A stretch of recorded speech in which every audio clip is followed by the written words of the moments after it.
Today we're asking, or someone's asking me, in fact, what does a lender need? Okay, so if I want to get pre-approved, what do I have to provide to the lender to be able to get that letter so that I can buy a home? So first off, you need usually taxes, maybe last year's W-2 if you have a salaried position, your mortgage application, which actually most of the time you can do online, which is pretty sweet, your pay stubs for 30 days, and this is of course if you're a W-2 employee, not if you're a 1099 employee or not really an employee, a contract worker. So if you work as an independent contractor, they're going to need proof of income. So sometimes that might be a profit and loss statement, a balance sheet, 2 years tax returns, all kinds of fun stuff. It can get really complicated really quickly if you own a business. So as you're going through this, it's kind of the easy categories to understand are the bank wants to understand what you have in debt and what you have in assets. And then also what's coming in all the time. So you've got sort of these fixed things, assets and debt, and then money's coming in, going out, right? So any of your assets, if you have a 401k, if you have an IRA, a SEP IRA, a bank account, a savings account, any of that stuff they're going to want to see.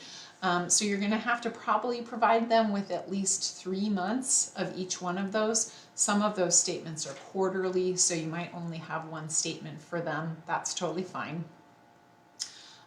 They're going to do a credit check, so they're going to pull your credit.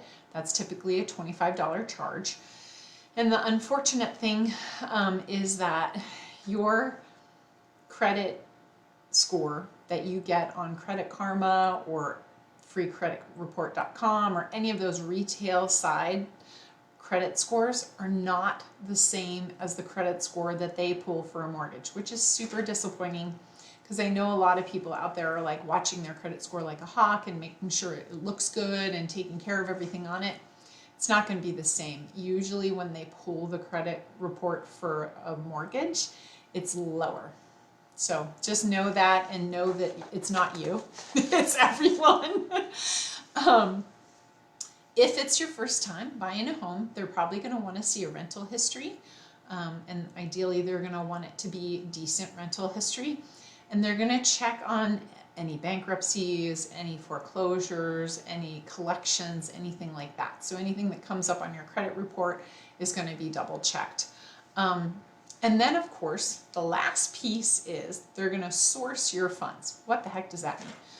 It means if I have $100,000 buried out in my yard, I can't use that to buy a house. What they want is they want to see money that's been sitting in your account for a while and that's the same money that you're going to use to buy a property. So what they call that is sourcing your funds. So they're going to say, oh, I need a $10,000 down payment. I want to see $10,000 in one of the bank account statements that you give us. Makes sense, right? But a lot of people don't understand. It's literally like it would be like writing your dissertation on your finances. So they want to see, oh, this money's been in that bank account. The balance, it started out at this and the ending balance was around the same amount. And that balance is about what we're going to have to use for you to be able to put a down payment on a house. So I hope this helps. There's always going to be crazy weird things that come up, like if your grandmother gave you some money for a down payment, or if your parents are giving you money for inheritance or anything like that, you're going to have your grandparents or your parents give you proof of that. So it can get a little weird. But it's always something that we can figure out. So as always, give me a call or a comment below. I'm always happy to answer any questions you have about all of this. And we'll see you next week. Have a great week. Take care.